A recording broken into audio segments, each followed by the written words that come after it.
Hello friend, स्वागत है Siddharth study point पे। फ्रेंड, हम लोग बात करने वाले हैं UP triple S C JE 4612। ठीक है, इसमें सबसे इम्पोर्टेंट सब्जेक्ट को देखने वाले हैं जो कि 5 नंबर का है। यहाँ से आप अपने मार्क्स को श्योर कर पाएंगे क्योंकि यहाँ पे जो ये नंबर आपको मिल जाएंगे। काफ़ी छोटा सब्जेक्ट है और इसको आप बढ़िया से चाहेंगे कवर करके तो कम समय में पूरे नंबर को गेन कर सकते हैं। ठीक है, तो उसी की रिगार्डिंग हम एस्टिमेटिंग कॉस्टिंग वैल्यूएशन में देखने वाले हैं चीज़ों को। टॉप 150 एमसीक्यू में देखूंगा यहाँ पे।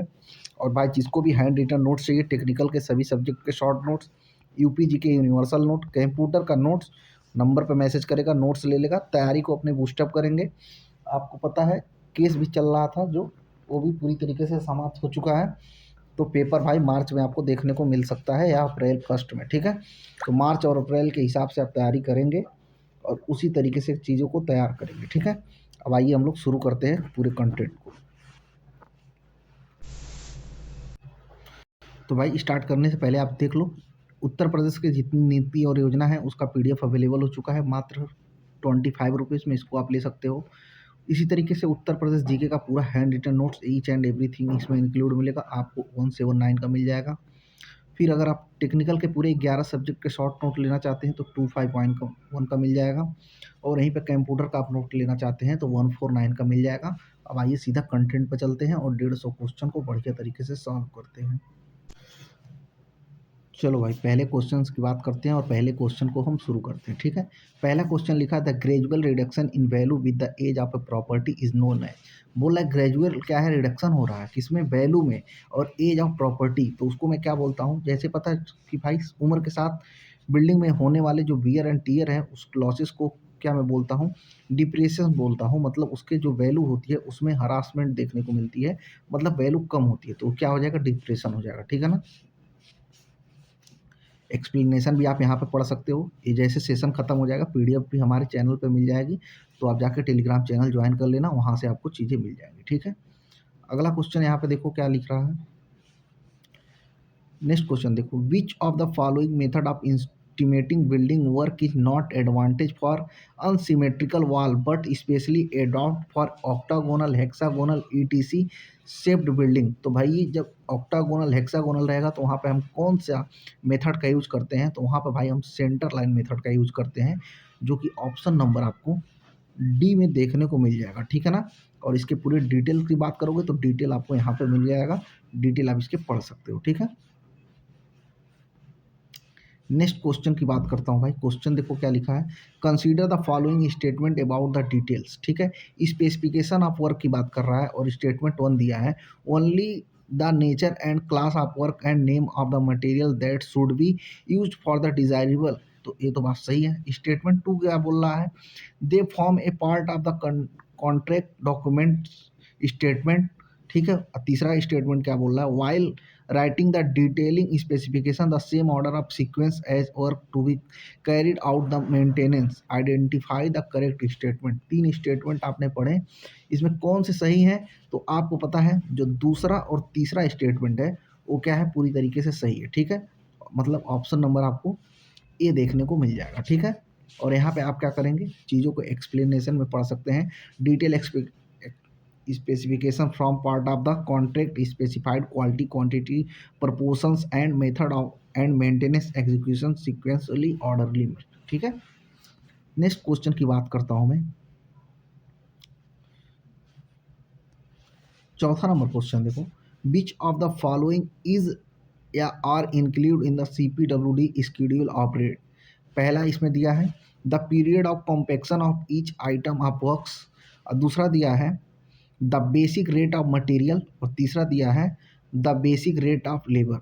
तो इसमें क्या होना चाहिए भाई, जो लेबर का रेट है ये भी डिसाइड होना चाहिए और उसके बाद जो बेसिक रेट है मटेरियल का वो भी डिसाइड होना चाहिए CPWD में। ठीक है, और पीरियड का कोई बहुत बड़ा वो नहीं रहता, पीरियड भी रहना चाहिए लेकिन इस ऑप्शन के हिसाब से अगर हम देखा जाए तो हम 2 और 3 के साथ जाएंगे। ठीक है, अगर पूछ लेता ऑल ऑफ द ऑप्शन रहता तो हम उसके साथ भी जा सकते थे। ठीक है ना, और डिटेल यहाँ पे तुम भाई पढ़ सकते हो। एक्सप्लेनेशन में क्या लिखा, CPWD schedule of rate provide standardisation rate of material and labour update में annually for the market rate. ठीक है, उसको मार्केट रेट से क्या होता है वो एनुअली बदलता रहता है। ठीक है ना,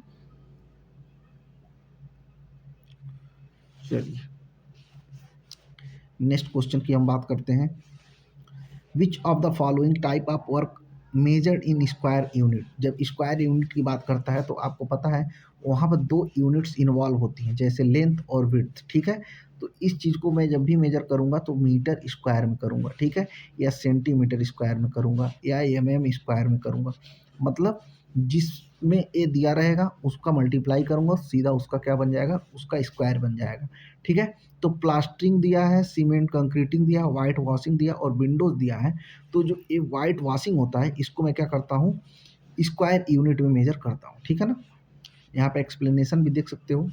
work involving surface coverage like white washing और मेजर्ड इन स्क्वायर यूनिट, जैसे यहाँ पे स्क्वायर मीटर या स्क्वायर फीट या किसी में चीज़ में कर सकते हो, ठीक है। अगला क्वेश्चन देखो, the form use in public work for measurement book is. जब भी मेजरमेंट बुक की बात कर रहे हैं, जब आप पढ़ने गए होंगे तो सर्वे में आप जब पहला सेमेस्टर पढ़े होंगे तो जब सर्वे वन वहाँ पढ़ रहे होंगे तो आप मेजरमेंट बुक को देखे होंगे तो वो क्या डिनोट करता है, फॉर्म नंबर 23 दिखाता है, ठीक है।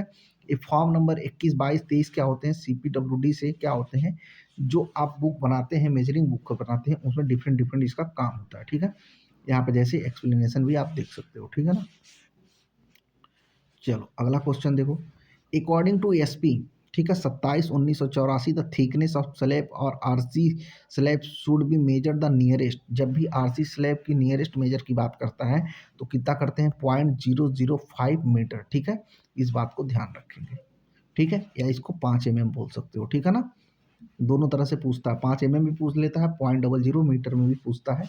इस बात को ध्यान रखेंगे, सीधा वैल्यू है, याद रखना है, ठीक है। यहाँ पर देखो लिखा है, डायमेंशंस की बात करेगा तो भाई 0.01 मीटर, बट स्लैब की बात करेगा थिकनेस की, ठीक है। जैसे लेंथ, विड्थ और हाइट, ये क्या है, एक डायमेंशन है, ठीक है। और थिकनेस क्या है, उसकी मोटाई है, तो इसके लिए इतना करेंगे, ठीक है। अगला क्वेश्चन देखो, यहाँ पे बोल रहा है, the expected outturn cubic metre of reinforcement brick work per mason per day. Outturn का मतलब ये होता है कि एक आदमी जो है, आदमी मेसन हो सकता है, लेबर हो सकता है, कोई भी काम करने वाला, आप किसी भी चीज़ में उसको इन्वॉल्व कर सकते हैं, ठीक है। एक दिन में कितना काम कर रहा है उसको आउट टर्न बोलते हैं। और जब रेनफोर्समेंट ब्रिक वर्क की बात करेगा पर मेसन पर डे के हिसाब से, तो 1 क्यूबिक मीटर का एक काम कर सकता है, ठीक है। इस बात को आप ध्यान रखेंगे। यहाँ पर देखो एक्सप्लेनेशन भी लिखा हुआ है, out turn of labour for reinforcement brick work is 1 metre cube पर मेसन पर डे, ठीक है। अगला क्वेश्चन यहाँ पे देखो, calculate the number of bag of cement required for the 12 mm thickness plastering of wall of 5 metre long, 3.5 metre height and 300 mm thickness if 1:3 cement mortar is use. तो इसमें हमको cement का बैग निकालना है। तो तुमको पता है जो ड्राई वैल्यूम होती है कितनी होती है, सीमेंट के लिए 1.33 हो जाती है, और जो वेट वैल्यूम होती है उसका तुम यहाँ पे ले लोगे 0.42, ठीक है। और इसको जब कन्वर्ट करोगे तो कितना हो जाएगा, इतना। और इसको जब 50 से डिवाइड करोगे तो तुम्हारा क्या हो जाएगा, बैग का वेट आ जाएगा, ठीक है। इस टोटल वेट कितने हो जाएंगे बैग के, 4। और एक बैग का वेट जो होता है 50 किलो होता है, और जो डेंसिटी होती है 1440 होती है। इस बात को ध्यान रखेंगे, ठीक है। अगला क्वेश्चन देखो यहाँ पे, calculate the quantity cube of brick work for a room using the centre line method, the interior dimension of the room 5x4, the height of room इतना है, the width of wall 300 mm है, dimension of door इतना है। तो ठीक है, क्या पूछ रहा है, कैलकुलेट द ब्रिक वर्क के बारे में बात कर रहा है, ठीक है। जब भी ब्रिक वर्क के बारे में बात करेगा तो जो डोर है इसके डिडक्शन को तुम घटाओगे। मान लो कहीं पे वॉल लगा रहे हो, यहाँ पे डोर पड़ गया, ठीक है, 1.2 इंटू 2 मीटर का, ठीक है। तो इसने थिकनेस में तो तुम वॉल लगाओगे नहीं, तो पूरा क्वांटिटी निकालोगे, इस वाले वैल्यू को डिडक्ट करोगे तो तुम्हारा टोटल कितना आ जाएगा, 19.44 आ जाएगा, ठीक है ना, जो कि आंसर में तुम्हारे यहाँ पे दिख रहा होगा। कैसे निकालोगे, वैल्यूम निकालोगे, पेरीमीटर, उसके विड्थ और उसकी हाइट से कर लोगे, ठीक है। और यहाँ पे कितनी वैल्यू आ जाएगी तुम्हारी, आ जाएगी इतनी, ठीक है। पेरीमीटर क्या होता है ये भी जान लो। अगर मान लो ए बी, यहाँ पर बी है, ए सी है और डी है, इस चारों को जोड़ दोगे तो इसका क्या हो जाएगा, इस पार्टिकुलर सेक्शन का पेरीमीटर हो जाएगा। उसी तरीके से आप समझ सकते हो, ठीक है। अगला क्वेश्चन देखो, the expected turn out of 12 mm plastering, ठीक है, 12 mm प्लास्टरिंग की बात कर रहा है with cement motor, cement motor के साथ, तो वो कितना हो जाता है, 8 स्क्वायर मीटर हो जाता है, ध्यान रखना, ठीक है। प्लास्टरिंग वर्क की बात कर रहा है, 12 mm थिकनेस का है, और सीमेंट मोटार की बात कर रहा है, तो एक्सपेक्टेड आउटटर्न का मतलब एक दिन में कितना आदमी काम कर रहा है उसकी बात कर रहा है, ठीक है। एक्सप्लेनेशन में भी देख सकते हो, outturn for 12 mm plastering is 8 square metre per day, ठीक है, इस बात को ध्यान रखेंगे। अगला क्वेश्चन देखो, for brick work no deduction is made for the area of opening with, deduction इसमें नहीं हो रहा है, ठीक है, तो कितना एरिया लेते हैं ये आपको पता होना चाहिए, ठीक है। लेंथ की बात करेगा तब भी यही लोगे, एरिया की बात करेगा तब भी यही लोगे, और वॉल्यूम की बात करेगा तब भी यही लोगे। लेंथ की बात करेगा तो मीटर में हो जाएगा, एरिया की बात करेगा तो मीटर स्क्वायर में हो जाएगा, और वॉल्यूम की बात करेगा तो मीटर क्यूब में हो जाएगा। देखो इसीलिए लिखा है 0.21 स्क्वायर मीटर, ठीक है। इतनी बात समझ में आ गई।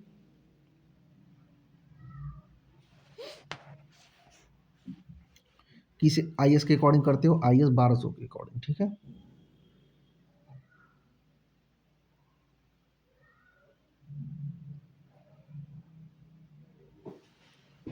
चलो आगे देखो भाई,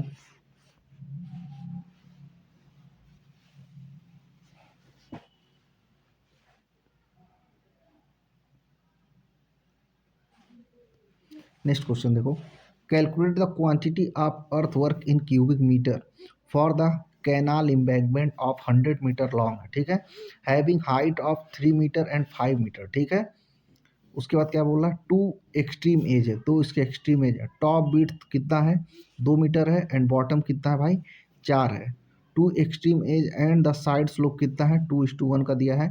ट्रेपोजाइडल सेक्शन है, ठीक है, ट्रेपोजाइडल सेक्शन है, कैसे निकालो इसका वैल्यू, मान लो ऐसे सेक्शन ही बना हुआ है, ठीक है ना, ये 2 मीटर है, ये 4 मीटर है, एक इधर हाइट दी है, एक इधर हाइट दी है, ठीक है। यहाँ से दो ट्रायंगल बना लेना, इसका अलग एरिया निकाल लेना, इसका अलग एरिया निकाल लेना, ए बन जाएगा रेक्टेंगुलर, तो लेंथ इंटू विड्थ कर लोगे, और ट्रायंगल का एरिया तुमको पता हाफ विड्थ इंटू हाइट होता है, ठीक है। ये हाइट इसीलिए दोनों तरफ का दिया हुआ, ठीक है ना। हाइट इधर का भी निकालोगे, इधर का भी निकालोगे, इसको भी निकालोगे, जोड़ दोगे, टोटल वैल्यू आ जाएगी 4700। इसको हम दूसरे तरीके से बता दिए, ठीक है। अगला क्वेश्चन देखो यहाँ पे क्या बोल रहा है, calculate the year purchase of a property for useful life of 13 year and the rate of interest of 5 per annum, the rate of interest sinking fund is इतना। तो भाई ईयर परचेज जो होता है क्या होता है, 1/I+S, ठीक है। आई क्या है, रेट ऑफ इंटरेस्ट है, यस क्या है, सिंकिंग फंड है, तो एक, ठीक है, कितना दिया है, 5 दिया है, और कितना दिया, 3% दिया है, ये टोटल हो जाएगा 8%, ठीक है। और जब इसको एक्चुअली तुम कैलकुलेट करोगे तो वैल्यू कितनी आ जाएगी तुम्हारे पास, 14% के अराउंड आ जाएगी। हालांकि इसकी एक्चुअल वैल्यू तो 12.5 होनी चाहिए, ठीक है, लेकिन यहाँ पे आंसर 14 दिया है। इसको आप देखो कैसे निकालोगे, मैं बता दे रहा हूँ। जैसे ईयर परचेज का फार्मूला क्या होता है, 1/I+S, ठीक है। आई क्या दिया है आपको, 5% दिया है, और सिंकिंग फंड आपको कितना दिया है, 3% दिया है, ठीक है ना। दोनों जोड़ दोगे तो 8% हो जाएगा, और जब भी 1/8 की बात करते हैं तो 12.5 होता है। आप इस आंसर को लगाओ, ठीक है। अगला क्वेश्चन देखो यहाँ पे क्या बोल रहा है, what is the quantity of cement in kg and of dry sand in cubic metre respectively required for the preparing 1 cubic metre of wet concreting for 1:5 proportion, ठीक है।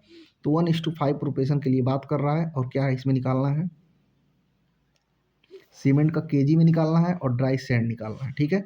तो ये सारी चीज़ें आपको निकाल लेंगे, तो ये 312 और 1.04 आ जाएगा, ठीक है। कैसे निकालेंगे, ड्राई वॉल्यूम कितना लेंगे, 1.3 ले लेंगे, और सीमेंट का जो क्वांटिटी होता है आपको पता है 2.6, और इसका डेंसिटी इतना होता है, मल्टीप्लाई करेंगे तो कितना हो जाएगा 312, और सैंड की बात करेंगे तो 1.08 क्यूबिक मीटर आउटसाइड हो जाएगा, ठीक है।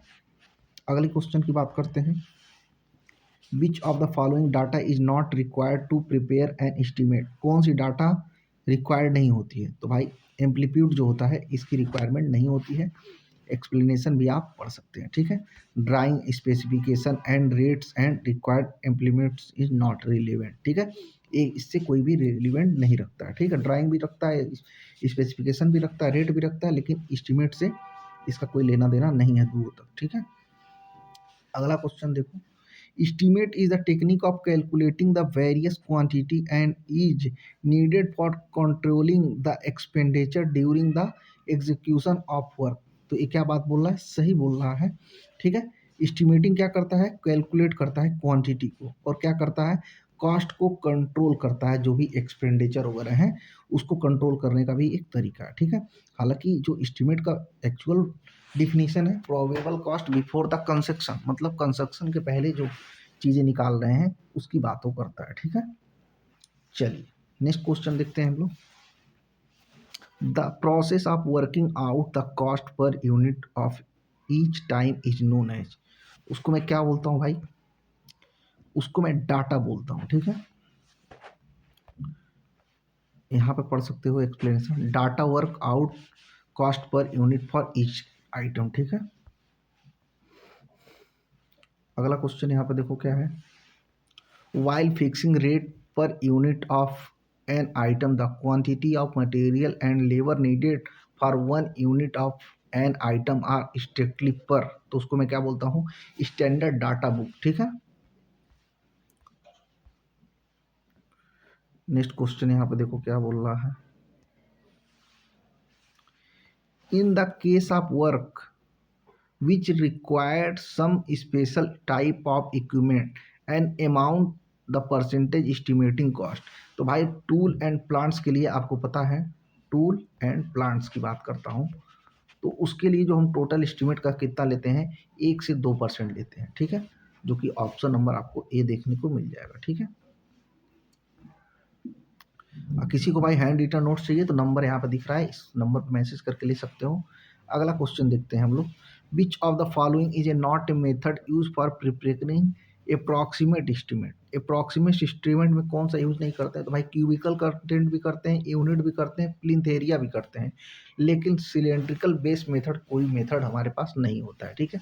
क्यूबिकल की बात करेंगे तो तीनों इसमें जो भी डायमेंशन इन्वॉल्व होंगे, यूनिट की बात करेंगे तो सिंगल की बात करेंगे, और एरिया की बात करेंगे तो 2 चीज़ों को, ठीक है। अगला क्वेश्चन देखो, in the plinth area method the cost of construction is computed by the multiplication of, किसका एक होता है, तो प्लिंथ एरिया जो होता है भाई, आपको पता है प्लिंथ एरिया, और जो प्लिंथ एरिया का रेट है, मान लो अगर कोई पूछ ले टोटल कॉस्ट कितना हुआ, टोटल कॉस्ट की बात करता है, और प्लिंथ एरिया 300 दिया है, और प्लिंथ एरिया रेट जो दिया है 3000 दिया हुआ है, तो 300 में भाई तुम 3000 का मल्टीप्लाई कर लेना, ठीक है। तो 3 3 9 हो जाएगा, और आगे 5 जीरो लगा देना, तो ये तुम्हारा टोटल कास्ट आ जाएगा, ठीक है। देखो यहाँ पे लिखा है कॉस्ट बराबर plinth area into plinth area rate, ठीक है, इस बात को समझ जाओ। अगला क्वेश्चन देखो, as per I S 3861/1966 which of the following area should not be include while calculation the plinth area of building, कौन सी एरिया को मैं प्लिंथ एरिया में कैलकुलेट नहीं करता हूँ, तो भैया जो एरिया ऑफ लॉट्स होते हैं, क्वार्टर का एरिया होता है, इन सबको प्लिंथ एरिया में मैं इन्वॉल्व नहीं करता हूँ, ठीक है। अगला क्वेश्चन यहाँ पे देखो क्या लिखा है, 24 नंबर देखो, for the preparation of approximate estimate cubical content method is more accurate than the unit base method and plinth area method। तो ये क्या है, बात सही है, ठीक है। एक्सप्लेनेशन भी देख सकते हो, cubical content is more accurate for multi storey building, बात सही है भाई। जब भी क्यूबिकल की बात करता हूँ तो जो मल्टी स्टोरेज बिल्डिंग है वहाँ पे इसको मैं एडॉप्ट करता हूँ, और जो भाई छोटे छोटे बिल्डिंग्स हैं उसके लिए मैं यूनिट एरिया या आप प्लिंथ एरिया मेथड का भी यूज कर सकते हो, ठीक है। अगला क्वेश्चन देखो, in the cubical contents method the cost of a structure is compute by multiplication of local cubic contacts and its call, तो उसको क्या बोलते हैं भाई, लोकल क्यूबिक रेट, ठीक है। लोकल में क्या रेट चल रहा है उससे मैं मल्टीप्लाई करके निकालता हूँ, ठीक है ना। यहाँ पर देख सकते हो कास्ट की बात करता है, वैल्यू और क्या लोकल क्यूब रेट है, ठीक है। अगली बात करता हूँ 26 नंबर की, विच of the following is not classification of labour, तो जो क्लासिफिकेशन है उसमें कौन सा है, तो अनस्किल्ड फोर्थ क्लास जो है ये कहीं भी स्पेसिफाइड नहीं किया है, ठीक है। स्किल्ड फर्स्ट क्लास किया गया है, स्किल्ड सेकेंड क्लास किया गया है और अनस्किल्ड किया गया है, ठीक है। लेकिन अनस्किल्ड फोर्थ क्लास का कहीं भी जिक्र नहीं किया गया, ठीक है। इस बात को ध्यान रखेंगे।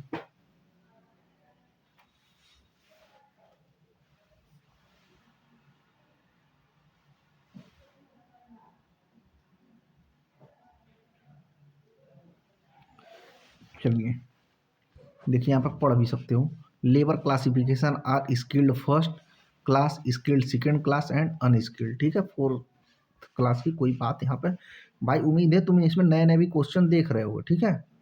अगला क्वेश्चन देखो, the concrete use for concrete road is grade, कौन सा ग्रेड होता है कंक्रीट के लिए, तो भाई आप M15 का यूज कर सकते हैं, ठीक है।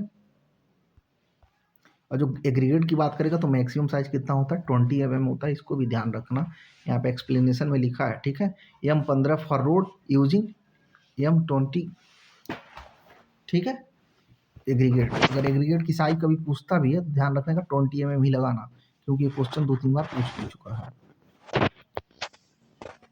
चलो ये पूरा देखो भाई कहानी दिया हुआ है, इसका समझते हैं क्या दिया है, ठीक है। अब भाई टाइपिस्ट से बोले वो दे दिया और हम भी देख के नहीं आए हैं क्या क्या है, ठीक है। लेकिन उसको बोले भाई 150 क्वेश्चन तैयार कर दो, तो उसने टाइप करके दे दिया है, बाकी देखते हैं क्या है इसमें। Which of the following is the correct order of stage of estimation of concrete roads, तो उसको मैं क्या बोलता हूँ भाई, earthwork excavation cement concrete for the base course इतना है और सीमेंट कंक्रीट बियरिंग कोर्स इतना है, ठीक है। ये बात क्या है, सही है, ठीक है। अगला क्वेश्चन देखो यहाँ पे क्या है भाई, इसका एक्सप्लेनेशन यहाँ पे पढ़ लेना, ठीक है। चलो अगला क्वेश्चन देखते हैं, the rate of material used for the government work and approved by, तो उसको भाई कहाँ से अप्रूव किया जाता है, तो बोर्ड ऑफ चीफ इंजीनियर जो होते हैं इसको अप्रूव करते हैं, ठीक है। यहाँ पे एक्सप्लेनेशन पढ़ सकते हो, rate approved by the board of chief engineer fix annually and superintendent engineer, ठीक है। अगला क्वेश्चन देखो यहाँ पे क्या बोला, calculate the number of cement bag required 25 kg of cement, जब भी 2500 kg की बात करता तो एक बैग की कितनी वेट होती है 50 kg, इसको काट लोगे तो ये कितना आ जाएगा टोटल 50 बैग, ठीक है। और किसी को नोट्स लेना हो भाई तो इस नंबर पर मैसेज करके नोट्स ले लेगा, ठीक है। अगला क्वेश्चन देखते हैं हम लोग यहाँ पे, the quantity of sand required for RCC 1:2:4 for 15 cubic metre of work, तो इसमें क्या पूछ रहा है, क्वांटिटी सैंड की पूछ रहा है। देखो सैंड की क्वांटिटी यहाँ पर कितनी दी हुई है, 2 दी हुई है और टोटल कितनी क्वांटिटी है 7 है, ठीक है। और तुमको पता है जब भी कंक्रीट की बात करता है तो तुमको 50 से 52% बढ़ा लेना है बहनों। अब कितने के लिए निकालना है, टोटल 15 के लिए। अब इसको तुम मल्टीप्लाई करोगे तो 6.51 क्यूबिक मीटर आ जाएगा, ठीक है।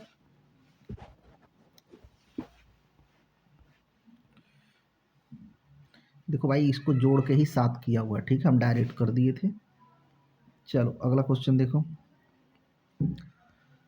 The quantity of coarse aggregate की बात कर रहा है required for RCC 1:3:6 for 20 cubic metre works, जब भी कोर्स एग्रीगेट की बात करेगा तो आपको पता है क्या होता है, सीमेंट सैंड एग्रीगेट, ठीक है। ये फाइन हो गया, एक कोर्स हो गया, तो कोर्स यहाँ पर कितना है 6 है, ठीक है। टोटल कितनी क्वांटिटी है 6 3 9 1 10 है, ठीक है।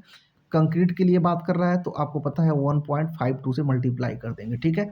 जो हमारे पास ड्राई वैल्यूम होता है उसका 50 से 52% बढ़ा लेते हैं, ठीक है ना। और कितने के लिए 20 के लिए बात कर रहा है, ठीक है। इसको जब मल्टीप्लाई करोगे तो कितना आ जाएगा 18.24 क्यूबिक मीटर आ जाएगा। उम्मीद करता हूँ समझ में आया होगा। चलो भाई हम बड़े टीचर नहीं है, थोड़ा सा ये भी ध्यान रखना, कहीं गलती होगा तो माफ़ कर देना भाई, क्योंकि तुम लोग तेज बहुत हो ना। Calculate the number of cement bag required for RCC इतना, तो भाई इसमें क्या कर रहा है, रिक्वायर्ड सीमेंट की बैग की बात कर रहा है, ठीक है। 15 क्यूबिक मीटर के लिए बात कर रहा है, ठीक है। तो यहाँ पे तुम देखो यहाँ पे कैसे निकालोगे, पहले नंबर तो पूरा क्यूबिक मीटर निकाल लेना, ठीक है, ये सीमेंट आ जाएगा, इसका डेंसिटी होता है 1440 और 50 से इसको डिवाइड कर देना है। ये पूछोगे 3.25 कहाँ से आया है, तो सेम वही प्रक्रिया है, कैसे निकालोगे देखो। सीमेंट की बात कर रहा है, टोटल कितनी क्वांटिटी है 7 है, 1.52 ले लेना और इसको 15 से मल्टीप्लाई कर देना, तो ये वैल्यू आ जाएगी 3.25। और ये क्या कर रहा है, वेट निकालना है, तो वेट भाई तुमको पता है ना, जब भी वैल्यूम होती है तो इसको भाई क्या करते हो, मास बाय डेंसिटी करते हो, तो मास यहाँ निकालो, वैल्यूम इधर चला गया, तो 1440 कर देना और इसको 50 से डिवाइड कर देना पूरी वैल्यू को, तो 93.8 बैग्स आ जाएगा। ठीक है, इस बात को समझो।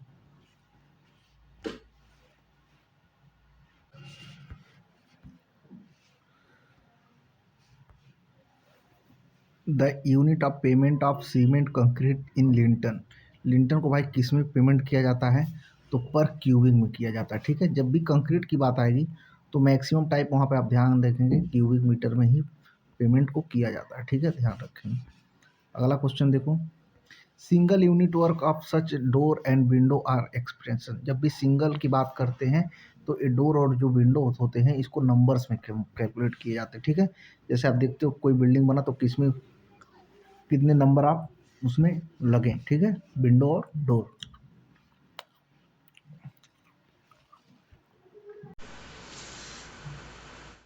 चलो भाई अगला क्वेश्चन देखो, work consisting of linear measurement like fencing which involve length. जब भी फेंसिंग की बात करेगा तो इसको तुम ध्यान रखना भाई, रनिंग मीटर में होता है। फेंसिंग क्या होता है, कभी भी तुम जंगल के किनारे जो देखते हो कि फेंसिंग लगता है, या बागवानी के किनारे या बाउंड्री के किनारे या खेत में भी लगा सकते हो, जैसे उत्तर प्रदेश खेत योजना है उसमें फेंसिंग इसी तरीके से किया गया है, जिसमें करंट रहता है जो हमारा पशुओं को क्या करता है, दूर भगाता है, 12 वाट का झटका देता है। समझ रहे हो, सब यहाँ से एक नंबर वो भी उठा लोगे भाई। सिद्धार्थ स्टडी पॉइंट 100 नंबर की तैयारी रहेगी भाई तुम्हारी। Work like white washing and plastering are measured in. जब भी वाइट वॉशिंग और प्लास्टरिंग की बात करेगा तो भाई इसको तो स्क्वायर मीटर में आराम से माप लेना, कोई दिक्कत नहीं आएगी, क्योंकि उसमें थिकनेस जो है 12 mm है, तो थिकनेस उतना ज़्यादा नहीं है, और वो भी मीटर में करोगे तो बस इतना ही हो जाएगा, तो इसको हटा लेना। ठीक है, अगला क्वेश्चन देखो, work like earth work cement concrete. जब भी सीमेंट कंक्रीट और अर्थ वर्क की बात करेगा तो ये जब देखो 15 सेंटीमीटर तक है तब उसको मैं सरफेस ड्रेसिंग बोलता हूँ, और उसको बस स्क्वायर मीटर में नापता हूँ। और जैसे 15 सेंटीमीटर से ज़्यादा हो जाएगा और 30 सेंटीमीटर से ऊपर पहुँचने लगेगा तो उसको क्यूबिक मीटर में नापता हूँ। हालांकि यहाँ पर सीमेंट कंक्रीट दिया, अर्थवर्क दिया है, तो सीधा कहाँ जाएंगे, क्यूबिक मीटर पर जाएंगे। Don't very about it. ठीक है, अगला क्वेश्चन की बात करता हूँ, unit of measurement of dam proof course. Dam proof course क्या होता है भाई, जो सब स्ट्रक्चर से सुपर स्ट्रक्चर में जो पानी है उसको पहुंचने नहीं देता है, और इसको जी हम मीटर स्क्वायर में मेजर करते हैं, ध्यान रखोगे। ठीक है, नोट्स लेना भाई, नंबर पे मैसेज करो, धन से नोट लो, PWD ग्रैब करो। ठीक है, अब बाकी पैसा बचा के PWD नहीं मिलेगा तो दिक्कत हो जाएगा भाई, समझो। Unit of measurement of iron. जब भी आयरन की बात करें, स्टील की बात करें, तो इसको हम किस में करेंगे मेजर, क्विंटल में करेंगे, ध्यान रखना। ठीक है, जो कि यहाँ पर दिया हुआ है। ठीक है ना, अगला क्वेश्चन की बात करता हूँ, unit of measurement of asbestos cement sheet रोली रूफिंग के लिए बात करता हूँ, तो इसको स्क्वायर मीटर में करता हूँ, ध्यान रखना। ठीक है, रेन वाटर पाइप की बात करता हूँ तो ये तुमको पता है रनिंग मीटर में काउंट करेंगे। ठीक है ना, जो छोटे क्वेश्चन है उसको उड़ा रहा है। ठीक है, the unit of measurement of pointing painting and washing no coats. Number of coat क्या है इसमें स्पेसिफाइड है, तो क्या उसको मैं करूँगा, ये बात क्या है, गलत बोल रहा है। ठीक है, इसको हम स्क्वायर मीटर में करते हैं। ठीक है ना, यूनिट बोल रहा ना, समझो। यहाँ पर दिया है क्यूबिक, तो क्यूबिक में करेंगे नहीं, स्क्वायर मीटर में करते हैं, ध्यान रखेंगे। The rules of measurement of all item, तो मैं आपको पहले बताया IS 1200। ठीक है,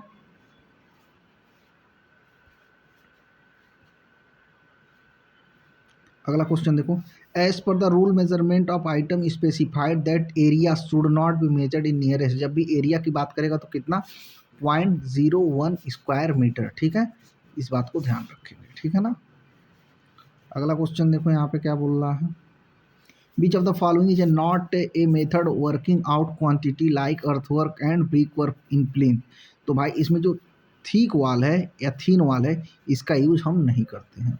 एक्सप्लेनेशन यहाँ पे दिया हुआ है, देख सकते हो। ठीक है, अगला क्वेश्चन देखो, in long wall short wall method the wall along the length of room is said to be short wall. तो भाई ये क्या बोला, गलत, उसको मैं क्या बोलता हूँ, लॉन्ग वॉल बोलता हूँ, ठीक है ना। देखो यहाँ पे लिखा है long wall is along the length, short wall is normal to it. Normal to it का मतलब परपेंडिकुलर की बात कर रहा है भाई, इस बात को समझना। अगला क्वेश्चन देखो, to get the quantities the length found using the long wall short wall method the multiplied bit. तो किससे करते हैं मल्टीप्लाई भाई, बिड्थ एंड डेप्थ से, ठीक है।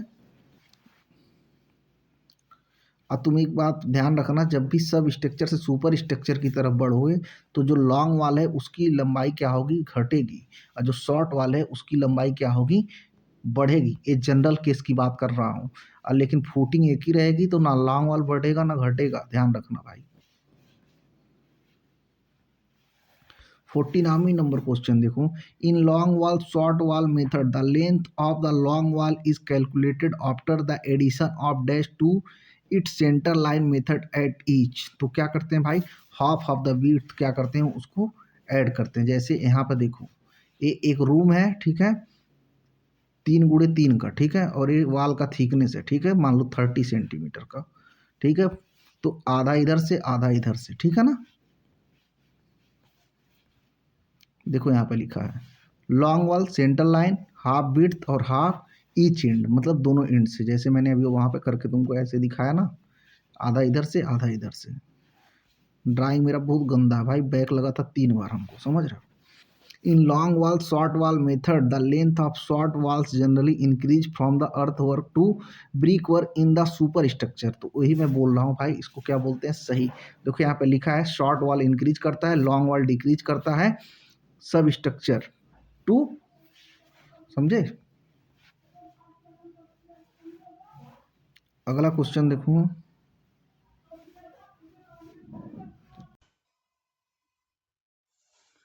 चलो भाई नेक्स्ट क्वेश्चन की बात करते हैं हम लोग। यहाँ पे लिखा है the centre line method is suitable for wall saving. तो कहाँ पे भाई होता है, तो आपको एक चीज़ पता है, जो सिमिलर क्रॉस सेक्शन होते हैं वहाँ पे मैं इसका यूज कर पाऊंगा, जैसे कि रेक्टेंगल हो गया, हेक्सागन हो गया, ऑक्टागन हो गया। तो जहाँ पे सिमिलर क्रॉस सेक्शन रहेंगे वहाँ पे मैं सेंटर लाइन मेथड का यूज इजीली कर पाऊंगा। इस बात को आप जानते हैं अच्छी तरीके से, ठीक है। यहाँ पे एक्सप्लेनेशन भी आप देख सकते हो, suitable for the similar class section, ठीक है। तो इतनी बात समझ में आई। नेक्स्ट क्वेश्चन की हम लोग बात करते हैं। In partly centre line then partly cross wall method the centre line method is applicable to. तो कहाँ पे एप्लीकेबल होता है भाई, तो एक्सटर्नल जो वॉल होती है वहाँ पे वो एप्लीकेबल होता है। इस बात को ध्यान रखेंगे। एक्सप्लेनेशन भी आप देख सकते हैं, यहाँ पे लिखा है centre line for external wall, long wall for internal, ठीक है। अगला क्वेश्चन यहाँ पे देखिए 53 number question, to make out an estimate for a work the following data are necessary drawing specification and dash. तो उसमें क्या इंक्लूड हो जाएगा भाई, रेट्स इंक्लूड हो जाएगा, ठीक है ना। इस बात को समझेंगे। यहाँ पे एक्सप्लेनेशन देख सकते हैं, rate for material and labour are essential, ठीक है ना। अगली क्वेश्चन की हम लोग बात करने वाले हैं। चलो 54 नंबर क्वेश्चन देखो क्या बोला, dash is required for preliminary study of various aspect of work और प्रोजेक्ट। तो क्या होता भाई, रिवाइज एस्टीमेट, नहीं सॉरी क्या बोल रहा है, अच्छा डैश रिक्वायर्ड फॉर प्रिलिमिनरी की बात कर रहा है, तो एब्स्ट्रैक्ट एस्टीमेट जो हो जाएगा यहाँ पर प्रिलिमिनरी में आ जाता है। यहाँ पे देखो एक्सप्लेनेशन में लिखा है for financial position and administrative section के लिए हम उसका अध्ययन करते हैं, ठीक है। यहाँ पे क्वेश्चन देखो क्या लिखा है, approximate cost of hostel building for 100 student R S 10,000 पर student workout R S 10 lakh. तो भाई ये क्या बोल रहा है, 10 लाख होगा, तो सही हो जाएगा। कैसे हो जाएगा, एक स्टूडेंट की कीमत कितनी है, 100 है, एक का कीमत कितना है, 10,000 है, ठीक है ना। यहाँ पे देख सकते हो, इसको जब मल्टीप्लाई करोगे तो कितना हो जाएगा, 10 लाख। कैसे हो जाएगा, 2 और 6 जीरो हो जाएगा टोटल, ठीक है। 5 जीरो रहता है तो 1 लाख, 6 जीरो हो जाएगा तो 10 लाख, ठीक है। मतलब ये बात सही बोल रहा है, ठीक है ना। अगला क्वेश्चन देखो यहाँ पे बोल रहा है for kilometer bodies depending on the nature of road. For 10 kilometer of state highway approx cost 50,000 per kilometre out the race. मतलब ये बोल रहा है कि भाई 1 किलोमीटर का जो रेट है 50,000 है, तो 10 किलोमीटर का रेट कितना हो जाएगा। तो आप 50,000 में क्या करेंगे, 10 का मल्टीप्लाई कर लेंगे, तो ये आ जाएगा टोटल 5 और उसका 5 जीरो हो जाएगा। ठीक है, तो कितना हो जाएगा, 5 लाख रुपया हो जाएगा। तो ये बात गलत बोल रहा है, क्यों, क्योंकि यहाँ पे कितना हो जाएगा भाई, ये 50 लाख रुपया हो जाएगा। ठीक है ना, तो ये ऑप्शन क्या है, गलत दिया है यहाँ पे। ठीक है ना, अगला क्वेश्चन हम लोग यहाँ पे देखते हैं। The approximate cost of 10 kilometre length of irrigation canal है और ऑफ 3 क्यूमेक पर सेकेंड है। ठीक है, कैपेसिटी क्या है, 70,000 पर क्यूमेक, वर्कआउट है 7 लाख। तो भाई यहाँ पे देखो तुम कैसे करना है, 10 किलोमीटर का ये रोड है, नहीं लेंथ है, और 70 का एक है। ठीक है, तो यहाँ पर 10 70,000 और गुणे कर लेंगे, 10 कर लेंगे, तो कितना हो जाएगा, 7 लाख रुपए आ जाएगा, जो कि यहाँ पर सही है। ठीक है ना, सोल्यूशन भी यहाँ नीचे देख सकते हो।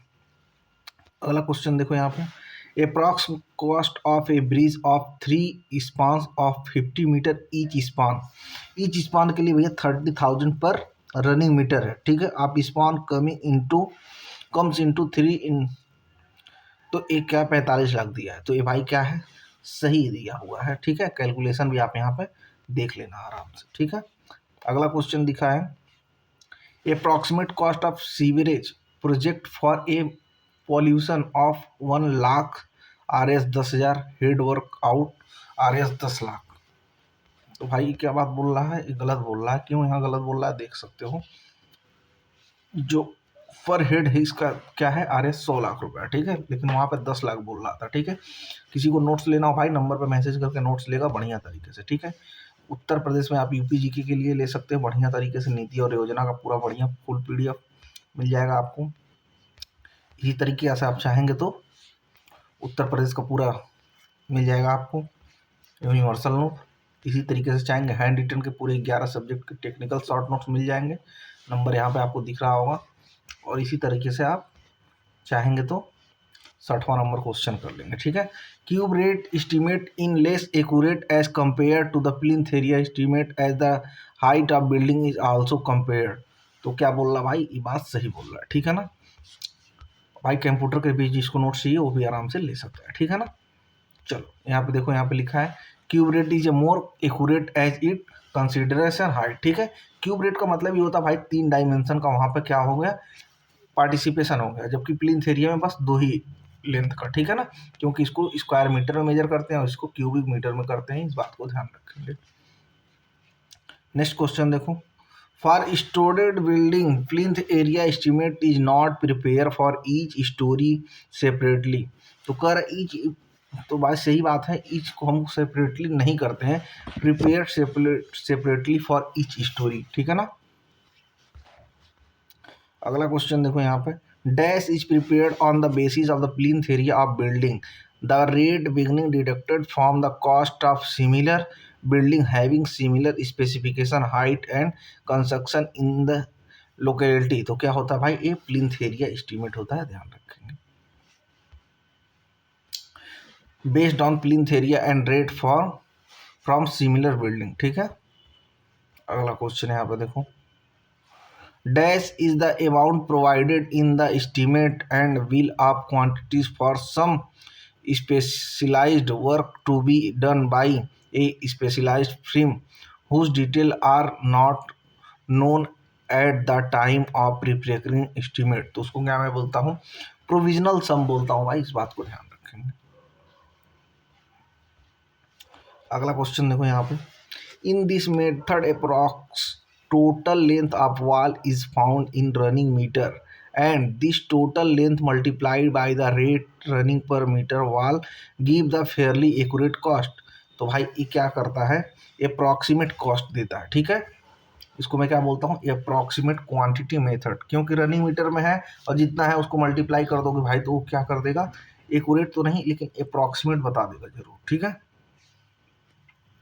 अगला क्वेश्चन देखो, dash estimate is detail estimate and is prepared to maintain the structure or work in proper order and safe condition, तो उसको मैं क्या बोलता हूँ भाई, मेंटेनेंस एस्टिमेट बोलता हूँ, ध्यान रखेंगे। अगला क्वेश्चन देखो, ए लार्ज वर्क और प्रोजेक्ट में कंसिस्ट ऑफ सेवरल बिल्डिंग और small works and each of this work is known as, तो उसको भाई क्या बोलता हूँ, सब वर्क बोलता हूँ, इस बात को ध्यान रखेंगे। और यहाँ पे देख सकते हो estimate prepared separately for each, ठीक है। अगला कॉस्ट यहाँ पे देख सकते हो क्या लिखा है भाई, the term dash is use to denote a producer of costing और value an item of work on the basis of actual labours and material required, तो उसको मैं क्या बोलता हूँ भाई, डे वर्क बोलता हूँ, ध्यान रखेंगे। अगला क्वेश्चन देखो यहाँ पे क्या बोल रहा है, rate of payment is made of 100 cubic metre per percent cubic metre in cost of, तो उसको मैं क्या बोलता हूँ, अर्थ वर्क एक्सवेशन बोलता हूँ, रॉक कटिंग बोलता हूँ, एक्सवेशन इन ट्रेंच बोलता हूँ, फॉर फाउंडेशन, ठीक है, इस बात को ध्यान रखें। छठा नंबर क्वेश्चन देखो भाई क्या बोल रहा है, छठा नंबर का रहा 69 number, the rate of N item of work depend on, तो किस पे डिपेंड करता है, स्पेसिफिकेशन ऑफ वर्क पे भी करता है, स्पेसिफिकेशन ऑफ मटेरियल पे भी करता है, और प्रपोर्शन ऑफ मोटार पे भी करता है, मतलब ऑल ऑफ द ऑप्शन यहाँ पे करेक्ट हो जाएगा, ठीक है ना। 70 नंबर क्वेश्चन देखो, the main factor to be considered while preparing a detailing estimate is, तो उसमें क्या होता है भाई, उसमें quantity of material, availability of material, transportation of material, सारी चीज़ को कंसीडर करते हैं डिटेल एस्टिमेट में, ठीक है ना। Pick up the correct statement from the following statement, तो इसमें क्या दिया वो भाई, पहला स्टेटमेंट पढ़ते हो, the estimate value of work excluding the amount for contingency work charge establishment tool and plants is called work value, ठीक है। दूसरा क्या बोल रहा है, the actual expenditure involve to complete a work including identical establishment and travelling charge is called actual cost, ठीक है, ये भी सही है। अगला बात बोलता है भाई, the formal acceptance by administrative department for inquiring the expenditure on the work is called administrative approval, बात सही है, ठीक है। पहला स्टेप यही हम करते हैं, कभी एस्टिमेट बनाते हैं तो एडमिनिस्ट्रेशन का अप्रूवल लेना जरूरी होता है, ठीक है ना। एक और क्वेश्चन देखो, brick wall measure in square metre, जब भी ब्रिक वॉल की बात करेगा स्क्वायर मीटर में करेगा तो थिकनेस ऑफ वॉल कितना होना चाहिए, 10 सेंटीमीटर या 100 mm होना चाहिए, इस बात को ध्यान रखना, ठीक है। अगला क्वेश्चन देखो, the plinth area of building not include, plinth area में बिल्डिंग का कौन सा एरिया नहीं इंक्लूड करते हैं, तो जो एरिया ऑफ कैंटिलीवर पोर्च है उसको इंक्लूड नहीं करते हैं, इस बात को ध्यान रखेंगे।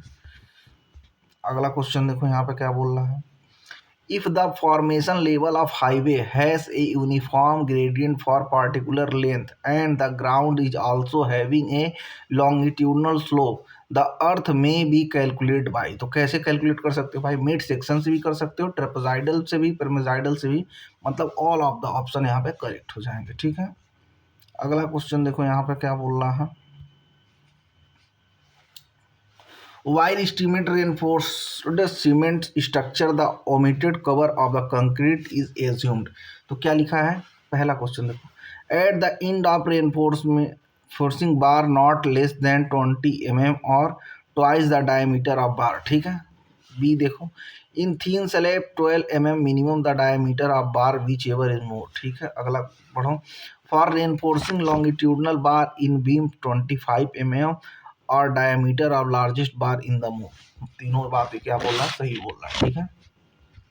अगला क्वेश्चन यहाँ पे देखो क्या बोल रहा है, a cement concrete road is 1000 metre long, 8 metre wide and 15 centimetre thick cover the sub slab of 20 centimetre thick gravel the box cutting in road crust, तो बॉक्स कटिंग क्या होगा, तो भाई इसमें तुम्हारा क्या हो जाएगा, बॉक्स कटिंग की बात कर रहा है तो तुम्हारा हो जाएगा ये 1500 क्यूबिक मीटर, ठीक है ना।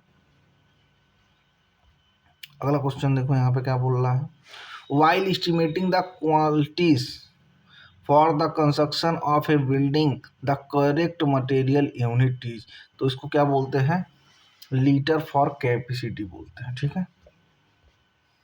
अगला क्वेश्चन देखो, pick up the correct statement from the following, ठीक है। करेक्ट स्टेटमेंट क्या है, पहला यहाँ पे देखो ऑप्शन लिखा है, in order to check of the average depth of excavation did man are left at the mid width of barrow pits, बात सही है। दूसरा क्या बोल रहा है, the earthwork calculation in excavation is made from the different in levels obtained with a level, ठीक है।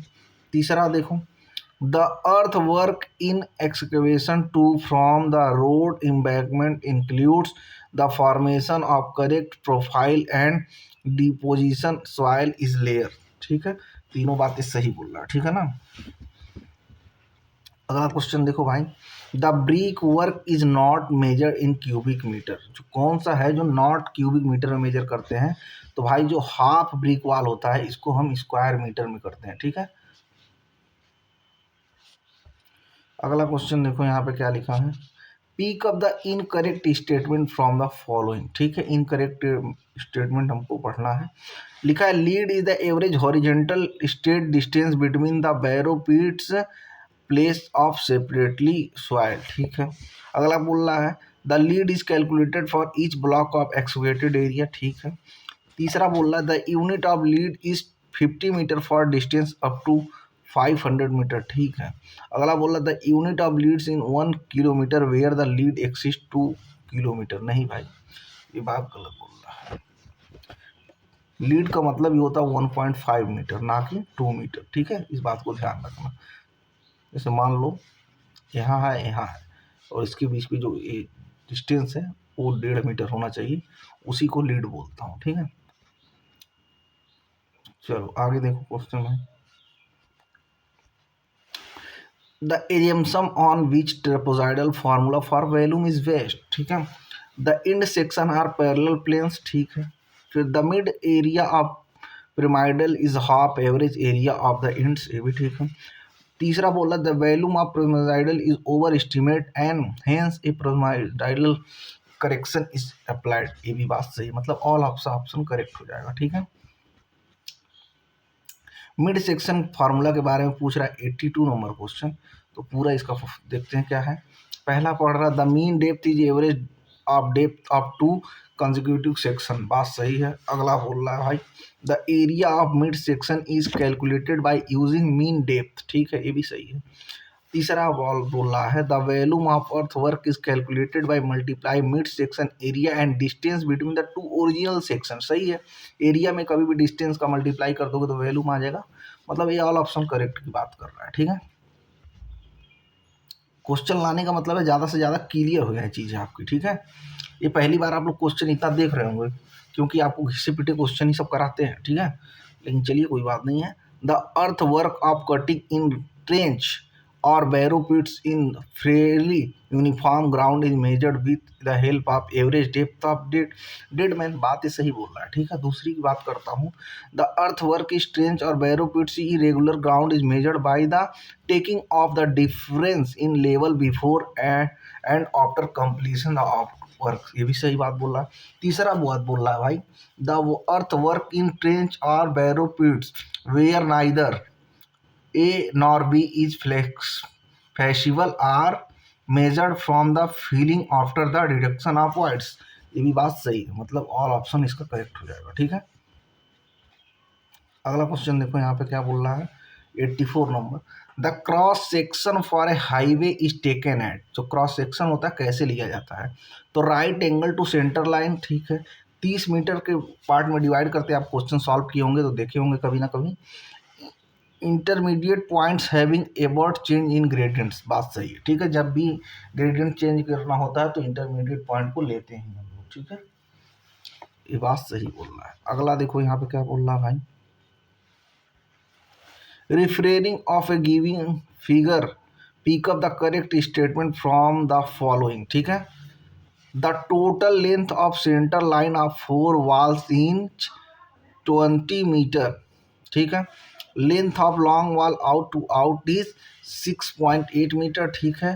Length of short wall is 3.2 metre. ठीक है, ये बात सही बोल रहे हैं सब लोग।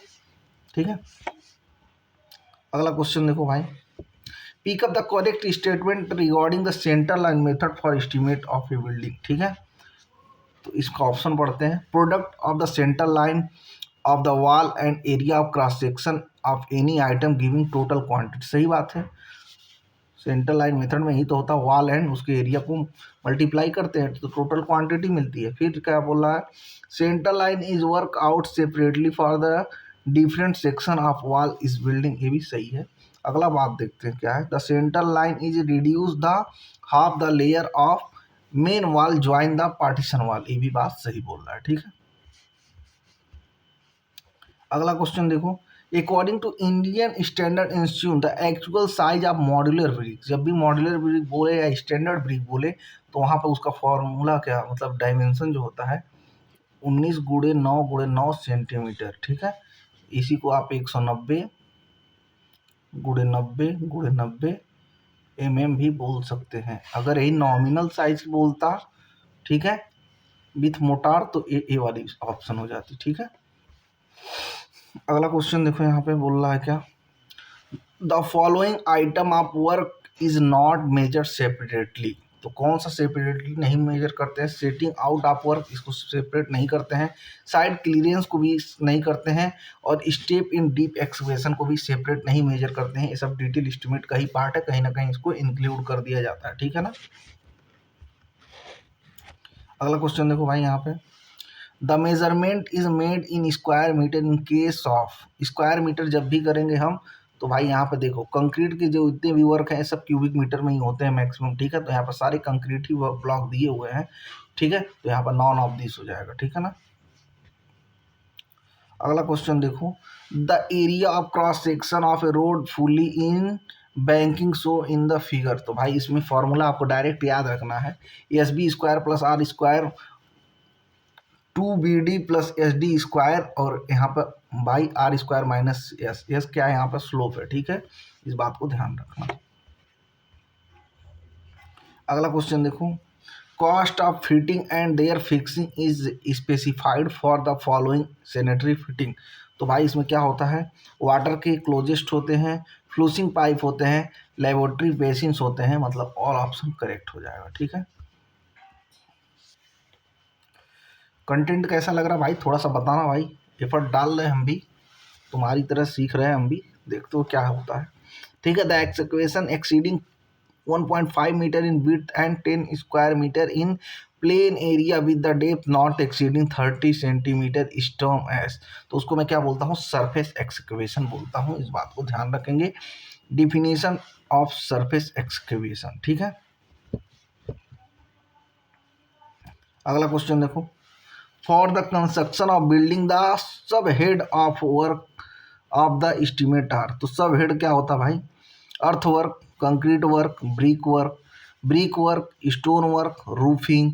उसके बाद क्या बोला, brick work, flooring work, steel work, ये सब क्या है, सब हेड्स होते हैं भाई, मतलब ऑल ऑप्शन इसमें पे करेक्ट हो जाएगा। ठीक है, अगला क्वेश्चन देखो, किसी को भाई नोट्स चाहिए नंबर पे मैसेज करेगा, नोट्स लेगा। ठीक है, 94 नंबर क्वेश्चन देखते हैं, pick up the correct statement from the following. ठीक है, नंबर यही है भाई, कमेंट क्या कर रहे हो। ठीक है, तो यहाँ पे लिखा pick the correct statement from the following. ठीक है, pointing is measured in square metre, सही है। प्लास्टरिंग स्क्वायर मीटर में करते हैं, ग्लेजिंग जो होता है ये भी स्क्वायर मीटर में करते हैं, मतलब ऑल ऑप्शन करेक्ट हो जाएगा। ठीक है, अगला क्वेश्चन देखो, the cross section of road partially in banking then partially cutting in shown the given figure the area of shaded portion. देख रहे हो फिगर दे दिया, यहाँ पे फिगर लगाया ही नहीं। हमारा टाइपिस्ट है खतरनाक खिलाड़ी, समझ रहे हो, लेकिन फिर भी इसका डायरेक्ट फार्मूला याद रख लो तुम लोग। देख रहे हो पूरा खेला कर दिया भाई, फिगर ही नहीं लगा है, देख रहे हो, उसको पैसा पूरा चाहिए, काम अधूरा करेगा वो। चलो 96 नंबर देखते हैं, लेकिन क्वेश्चन ठीक डिजाइन किया है। ठीक है, if the bed level is above N SL, ठीक है, the canal is calculate fully in the banking and the bumps are design as 3D where D is the full depth supply of water. ठीक है, अगला बोल रहा है area of canal in cutting B S D square where B is the weight the width और D cutting है N S side slope है, ये भी ठीक है। तीसरा बोल रहा है if a vessel is above N S L the canal called partially in cutting then partially in filling berm are design as two D where D is the full supply depth, ठीक है, मतलब सही बात बोल रहा है, canal के बारे में सारी बात बता दी है, ठीक है। अगला क्वेश्चन देखो pick up the incorrect statement from the following no deduction is made to the volume occupied by the reinforcement, बात ये क्या बोल रहा है, सही बोल रहा है भाई। दूसरा क्या बोल रहा है no deduction for opening up to 0.1 square metre, ये भी सही बोल रहा है। तीसरा बोला no deduction for volume occupied by pipe out exceeding 100 square centimetre cross section, ये भी ठीक है, मतलब नॉन ऑफ द ऑप्शन यहाँ पे करेक्ट हो जाएगा, ठीक है। अगला क्वेश्चन देखो the value of B is Indian type W C show in the given figure, यहाँ पर भी फिगर नहीं लगाया है हमारे टाइपिस्ट ने, बहुत ही कलाकार आदमी है, ठीक है। तो आपको पता है इसकी बात कर रहा है, जैसे आप यहाँ पर डब्ल्यू सी की बात करते हैं तो इस डिस्टेंस की बात कर रहा है तो 55 सेंटीमीटर होता है। चलिए हम लोग यहाँ समझ जाते हैं, लेकिन उसका हम अभी क्लास लगाते हैं, ठीक है।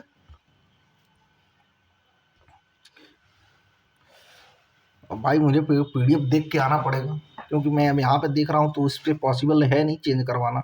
Pick up the expression where measurement are made in square metre of for payment, square metre भाई कौन कौन सा करते हैं, तो जो सरफेस ड्रेसिंग होता है इसको स्क्वायर मीटर में करते हैं, और जो सरफेस एक्सक्यूशन होता है 30 मीटर से ज़्यादा हो जाए तो उसको भी हम यहाँ पे करते हैं, ठीक है ना। नोट्स के लिए भाई आप इस नंबर पर मैसेज कर सकते हैं। अब हम लोग बहुत ही अच्छे से सभी क्वेश्चन पे पहुंच चुके हैं। As per Indian standard specification the peak discharge for domestic purpose per capita per minute is taken, तो भाई आपको पता है 5 से 10 यूजर रहते हैं तो वहाँ पे जो हम लेते हैं 1.8 लेते हैं, और यहीं पे 15 यूजर रहते हैं तो 1.2 लेते हैं, और वहीं पे 20 यूजर रहते हैं तो 1.3 लेते हैं। जैसे जैसे यूजर बढ़ेंगे वैसे वैसे मैं फैक्टर क्या करता रहूँगा, कम करता रहूँगा, ठीक है, ध्यान रखें। 101 नंबर क्वेश्चन देखो यहाँ पे क्या बोल रहा है in a long wall and short wall method for estimate the length of long wall is centre to centre distance between the wall and half width of the wall on each side की बात कर रहा है, ठीक है। जैसे ये कोई क्रॉस सेक्शन है, मान लो वॉल का एरिया है तो इसका आधा आधा, ठीक है। अगला क्वेश्चन देखो the expected turn out of cement concreting 1:2:4 पर मेसन पर डे, तो कितना होना चाहिए भाई, 5 क्यूबिक मीटर होना चाहिए। एक कैसे आप समझोगे, आप एक को चार्ट याद रखना M5 7.5 10 15 20 और 25, ठीक है, ये सब क्या है एम है, आगे एम लगा लेना भाई, ठीक है ना, एम लगा लेना। कैसे याद करोगे 1 1 2, ठीक है, यहाँ पे याद कर लो 1.3, ठीक है भाई, लिखने में दिक्कत हो रहा है 124 136 148 1510, ठीक है, दूसरे वाले का दुगुना करते रहना, ठीक है, सारी चीज़ें याद कर लेना भाई, जरूरी है। अगला क्वेश्चन देखो यहाँ पे the value of C the Indian type W C show in the figure, भाई सी की बात कर रहा है, मतलब यहाँ पे इस वाले एरिया की बात कर रहा है, हालांकि फिगर नहीं लगाया उसने यहाँ पे क्वेश्चन को 500, ये याद कर लेना आप लोग, एक फिगर देख लेना डब्ल्यू सी का, ठीक है, वहाँ पे तीनों डायमेंशन आपको दी रहती हैं, उसको आप लोग याद कर लेना, ठीक है। अब फिगर नहीं लगाया तो भाई उसको फांसी तो दे नहीं सकते ना, है तो अपना ही आदमी, बात समझो। अगला क्वेश्चन देखो यहाँ पे the purpose of estimating in civil engineering, तो पर्पज होता है सिविल इंजीनियरिंग एस्टिमेट का क्या होता है, तो आपको पता है to forest potential project expand, ठीक है ना। अगला क्वेश्चन यहाँ पर देखो which estimate technique relies on the historical data from the similar project to estimate cost, तो उसको क्या बोलते हैं एनालॉग एस्टिमेटिंग बोलते हैं, ध्यान रखेंगे। Which estimate involve the assessment of quantities of material required for construction such as concrete, steel और brick। तो उसको आप क्या बोलते हैं, क्वांटिटी एस्टिमेट बोलते हैं, ध्यान रखना भाई। अगला क्वेश्चन देखो, when the project undergoes significant change leading the to adjustment it in it cost, which type of estimate is prepared to reflect the this alternation। तो उसको भाई रिवाइज एस्टिमेट बोलते हैं, अगर 5% से ज़्यादा हो जाए तो उसको करते हैं, ठीक है। अगला क्वेश्चन यहाँ पे देखो क्या बोल रहा है, which type of estimate is prepared when the additional work beyond the original project scope is required leading to an increase project. तो उसको मैं क्या बोलता हूँ, सप्लीमेंट्री एस्टिमेट बोलता हूँ, ठीक है। अगला क्वेश्चन देखो यहाँ पे, which type of estimate is prepared with detailed item wise calculation and measurement offering a precise breakdown of all project expenses। तो उसको मैं क्या बोलता हूँ, डिटेल एस्टिमेट बोलता हूँ, ध्यान रखना, ठीक है। अगला क्वेश्चन देखो, विच type of estimate provide a detailed breakdown of all project cost. तो उसको मैं क्या बोलता हूँ, कंप्लीट एस्टिमेट बोलता हूँ, ठीक है ना। किसी को भाई नोट्स चाहिए, नंबर पे मैसेज करे, नोट्स ले। यूपीजीके का पूरा आप देख सकते हैं, पूरा बढ़िया से आपको हैंड रिटन वो पूरा यूनिवर्सल नोट मिल जाएगा, मात्र 179 का। इसी तरीके से आइए नेक्स्ट क्वेश्चन पे, ठीक है। 111 number question, which type of estimate is prepare to account for ongoing maintenance expansion. तो क्या होता है भाई, एनुअल मेंटेनेंस एस्टिमेट बोलते हैं, इसको ध्यान रखेंगे, ठीक है। अगला क्वेश्चन देखो, इन detailed estimating which factor is influenced by local labour charge. तो उसको मैं क्या बोलता हूँ, प्रोजेक्ट ड्यूरेशन। जैसे जैसे प्रोजेक्ट का ड्यूरेशन बनेगा, लेबर चार्ज क्या हो जाएगा भाई, बढ़ता रहेगा, ठीक है। अगला क्वेश्चन देखो, which factor is directly influenced by local labour charge during cost estimate. तो उसको मैं क्या बोलता हूँ, प्रोजेक्ट बजट को प्रभावित करता है, ठीक है ना। अगला क्वेश्चन देखो, when estimating transportation cost of material what is essential to consider। तो भाई इसमें रोड का इंफ्रास्ट्रक्चर जो है कंसीडर किया जाता है, ठीक है। अगला क्वेश्चन देखो, when preparing a detailed estimate what should be considered regarding the availability of material। तो सोर्स की जो भी लाइबिलिटीज होती हैं उसको हम कंसीडर करते हैं, ध्यान रखें। अगला क्वेश्चन देखो, in earthwork filling what does compaction primarily affect. तो क्या होता है भाई, the density of the soil क्या होता है, इफेक्ट में आता है, क्योंकि इसके वाइड्स जो होते हैं इसको कम किया जाता है, ठीक है ना। अगला क्वेश्चन देखो, why is shoring required during excavation. तो उसको क्या बोलता हूँ, to support the soil and prevent collapse. मतलब उसको ढहने से बचाता है, कोलैप्स मतलब समझते हो ना, कोई चीज ऐसे खड़ा है अपने आप गिर गया, ठीक है। चलो भाई नेक्स्ट क्वेश्चन देखो, what is the key consideration estimate brick work in arc. तो वहां पे क्या हम लोग कंसीडर करते हैं, तो radius and number of brick in the arch को हम बहुत ही बढ़िया तरीके से कंसीडर करते हैं, ठीक है। अगला क्वेश्चन देखो यहाँ पे क्या बोल रहा है भाई, where is honeycombing brick is typically use. Honeycomb brick को कहाँ यूज करते हैं, तो in wall requiring ventilation and reduce जो वेट है वहाँ पर हम इसका यूज करते हैं, ठीक है। और हनी कॉम्बिंग जो ब्रिक होता है स्क्वायर मीटर में मेजर किया जाता है, ध्यान रखेंगे। और किसी को भाई नोट्स चाहिए तो नंबर पर मैसेज करें, यूपीजी के कंप्यूटर टेक्निकल शॉर्ट नोट सभी चीज़ अवेलेबल मिलेंगे, ठीक है। अगला क्वेश्चन देखो, what is the main purpose of brick flat soling. Flat soling को मेन पर्पज क्या होता है, to serve as base of for flooring, ठीक है, फ्लोरिंग को बेस प्रोवाइड करना, ठीक है ना। अगला क्वेश्चन देखो यहाँ पे क्या बोल रहा है, which phase of project typically required the highest degree of accuracy in cost estimate. तो उसको क्या बोलते हैं, डिटेल डिजाइन फेज बोलते हैं, ध्यान रखना। अगला क्वेश्चन देखो यहाँ पे क्या है, what is the common method used to improve the degree of accuracy in estimating cost। तो उसको क्या बोलते हैं, applying a standard unit cost of detail quantity take offset, ठीक है।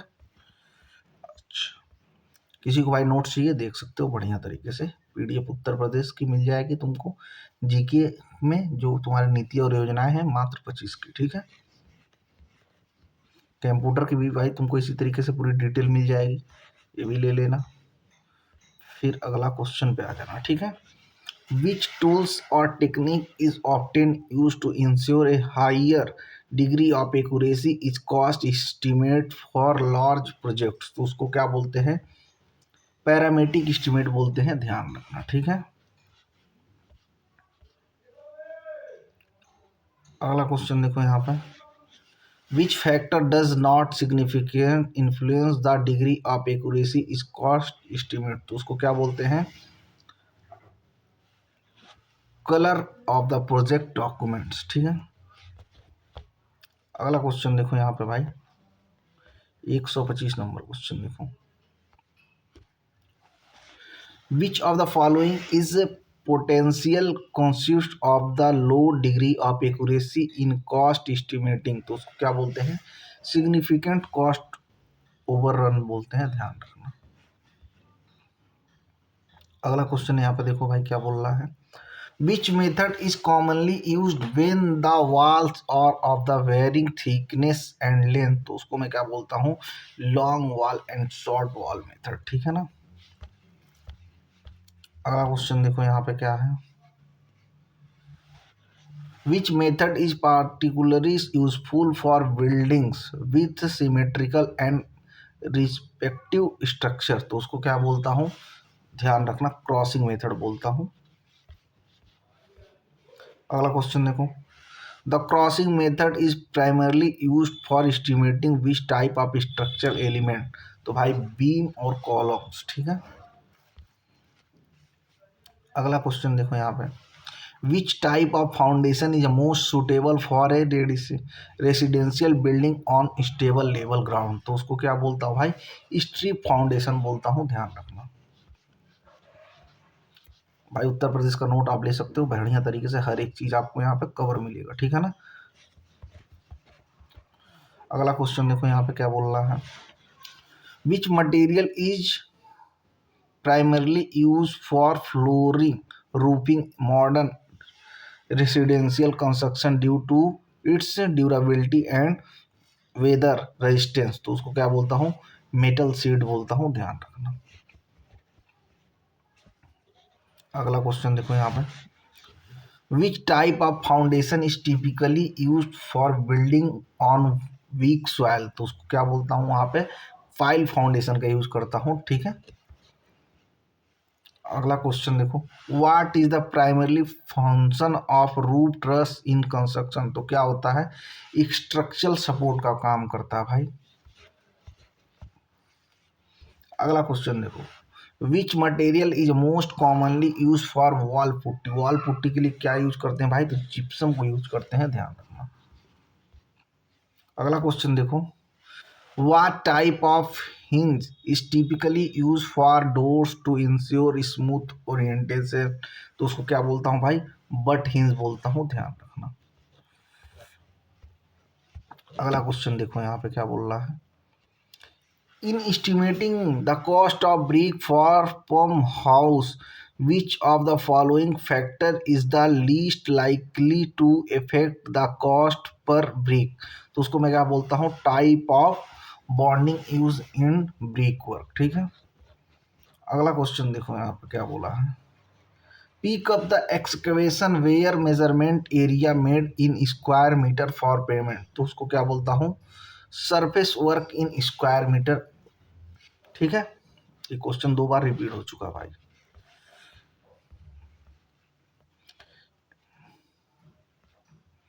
भाई यहाँ पर तुम देख लेना, अप टू 30 मीटर है, जब ग्रेटर देन 30 मीटर होगा तब क्यूबिक मीटर में लेंगे, ध्यान रखना। अप टू का मतलब होता है यहाँ तक, ग्रेटर का मतलब है इससे बड़ा, इस चीज को आप समझना। टेक्निकल के भाई सभी सब्जेक्ट के शॉर्ट नोट्स अवेलेबल है, उसको ले सकते हो आप लोग बढ़िया तरीके से, ठीक है। अगला क्वेश्चन देखो यहाँ पर, द एक्सपेक्टेड आउटटर्न ऑफ 2.5 से सेमी सीमेंट कंक्रीट फ्लोर पर पर्सन पर डे, तो उसको मैं क्या बोलता हूँ, 7.5 स्क्वायर मीटर बोलता हूँ, ठीक है। अगला क्वेश्चन देखो यहाँ पे, A portion of an embankment having a uniform of gradient 1 in 500 is circular with radius 1000 meter of the center line. It subtends 180 degree at the center. If the height of the bank is 1 meter at the lower end, at side slope 2:1 the earthwork involved. तो उसको मैं क्या बोलता हूँ, इसको calculate करना पड़ेगा। Calculate आप करेंगे तो सारी चीज़ें आप यहाँ पर देख पाएंगे कितनी आ जाएंगी। ये होमवर्क बताएंगे आप लोग, पूरा सोल्यूशन करेंगे, पीडीएफ फोटो खींचेंगे और हमारे व्हाट्सएप पे भेजेंगे इसको, ठीक है। हालांकि तुम लोग इतना करोगे नहीं, लेकिन जो 2 4 बच्चे करेंगे उनको कुछ ना कुछ एडवांटेज तो मिलेगा ही मिलेगा भाई। अगला क्वेश्चन देखो, the correct prismoidal formula for volume. तो जो करेक्ट फार्मूला होता है क्या होता है, फर्स्ट एरिया लेते हैं, लास्ट एरिया लेते हैं और 4 time of the even area और 2 time of the odd area, ठीक है, दोनों का समेशन, ठीक है ना। अगला क्वेश्चन देखो, the order of booking dimension. जब भी बुकिंग डायमेंशन की बात करेगा लेंथ, विड्थ और हाइट की बात करेगा, ठीक है, इस बात को ध्यान रखना। अगला क्वेश्चन पूछ रहा है द मोस्ट रियलाइबल एस्टीमेट क्या है। जो मोस्ट की बात कर दे और रियलाइबल भी लगा दे तो कहीं ना कहीं डबल इफेक्ट डाल रहा है, ठीक है, और डबल इफेक्ट डालेगा तो समझ लो डिटेल एस्टीमेट हो जाएगा, ठीक है। अगला क्वेश्चन देखो, pick of the item of work not include in the plinth area. जो कॉर्डयार्ड का एरिया होता है भाई उसको इंक्लूड नहीं करते हैं, ध्यान रखना। अगला क्वेश्चन देखो, due to charge in price level the revise estimate the prepared the section estimate exceed. जब भी रिवाइज एस्टीमेट की बात करेगा तो 5% की वैल्यू को आपको ध्यान रखना है, जो कि ऑप्शन नंबर डी में देखने को मिल जाएगा, ठीक है। अगला क्वेश्चन देखो यहाँ पे क्या बोल रहा है, the main factor to be consider while preparing a detail estimate is. तो क्या उसको मैं बोलता हूँ, quantity of the material, availability of the material, transportation of the material, each and every factor will be consider in the detail estimate. मतलब all option correct हो जाएगा, ठीक है। अगला क्वेश्चन देखते हैं भाई क्या बोलना चाह रहा है, pick up the correct statement from the following, ठीक है, करेक्ट स्टेटमेंट की बात करना चाह रहा है तो हम लोग कर लेते हैं पहले स्टेटमेंट की बात। The identical expansion of the miscellaneous character which could not be predicted during the preparation of the estimate is called contingency। जाहिर सी बात है भाई, दुर्घटना की तुम गणना थोड़ी ना करते हो। आज काम चल रहा है, किसी का खोपड़ा फूट जाए तो उसकी गणना पहले से नहीं की जा सकती है, ठीक है। अगला बात देखो, additional supervising staff engaged at work site is called work charge establishment. तो इसको यही बोलते हैं भाई, जो चौकीदार वगैरह रखते हो तो इस सारी चीज़ों को बोलते हैं, ठीक है। डिटेल एस्टीमेट स्पेसिफिकेशन से specified quantities and proportion of the material to be use the particular item. तो ये भी बात सही है, पार्टिकुलर मतलब हर एक आइटम के बारे में बात करना चाह रहा है, ठीक है। अगला क्वेश्चन देखो यहाँ पे क्या बोलना चाह रहा है, for the construction of building the sub head of the estimate are. तो उसको क्या बोलता हूँ भाई, अर्थ। ये सारी क्वेश्चन एक बार रिपीट हो चुकी हैं, ठीक है, ऑल ऑप्शन करेक्ट हो जाएगा इसका। अगला क्वेश्चन देखो, ये क्वेश्चन बढ़िया है, थोड़ा पढ़ो इसको। इनकरेक्ट स्टेटमेंट के बारे में पूछना चाह रहा है, the build up covered area of the floor level of any storey building is called plinth area, ठीक है, बात सही बोल रहा है। दूसरा क्या बोला, the usable covered area the room of any storey building is called carpet area, ठीक है। Carpet area of a building along the area of its kitchen, pantry, lavatory, ग्लैंस, wall is called floor area, ठीक है। तो इसमें कोई भी option गलत नहीं दिया है, ठीक है भाई। अगला क्वेश्चन देखो यहाँ पे, what is the main purpose of conducting property valuation. तो वैल्यूएशन में क्या क्या करते हैं, to assess market value for sale और टैक्स, ठीक है। वैल्यूएशन का मतलब ये होता है कि उसकी मार्केट वैल्यू पता लगाओ और टैक्सेशन के लिए ज़्यादा से ज़्यादा पता लगाओ। और जो रेसिडेंशियल बिल्डिंग होती है वो टैक्सेशन से फ्री होती है। अब तुम ये मत कर देना साल में सरकार लेती है, तो भाई बहुत नॉमिनल चार्ज लेती है, 10 रुपये, 20 रुपये, 25 रुपये टाइप का, ठीक है।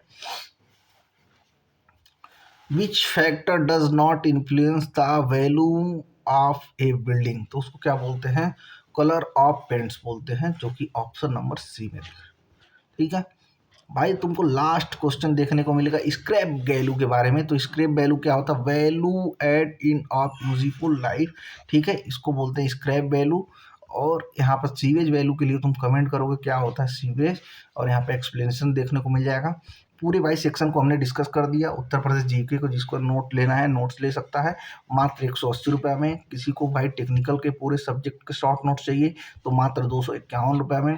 कंप्यूटर के बढ़िया एकदम बढ़िया नोट्स चाहिए तो भाई नंबर यहाँ पे दिख ही रहा है, आप लोग इसको 149 रुपये में ले सकते हो। और यहाँ पे उत्तर प्रदेश में भाई जितना नीति और योजना है इसका भी नंबर आपको दिख रहा होगा स्क्रीन पे, मात्र 25 रुपये में इसको ले सकते हैं। Thank you so much. उम्मीद करता हूँ 150 क्वेश्चन आपको समझ में आया होगा, तैयारी में हेल्प करेगा। यहाँ से आपको 2 से 3 क्वेश्चन एग्जाम में डायरेक्ट देखने को मिल जाएंगे। तो मुझे लगता है कि अगर 1-1.5 घंटे के लेक्चर को देखने से 2 से 3 नंबर कवर हो रहे हैं तो इसको आप बढ़िया तरीके से देख सकते हो। और एक चीज़ ये भी कर सकते हो कि भाई इसको ज़्यादा से ज़्यादा शेयर कर सकते हो और मज़े आ सकते हैं तुम्हारे लाइफ में, ठीक है। तो इस चीज़ को ध्यान रखेंगे और सिद्धार्थ स्टडी पॉइंट को भाई ज़्यादा से ज़्यादा शेयर करो ताकि रीच बढ़े और लोगों तक पहुंच पाऊँ मैं। Thank you so much. कैसा लगा? इसी तरीके से चाहते हो कि 11 सब्जेक्ट की लगातार 11 क्लासेज आ जाएँ तो वो भी कमेंट सेक्शन में बताना ताकि मैं तुम्हारी पूरी उम्मीदों पर खरा उतर पाऊँ। Thank you so much.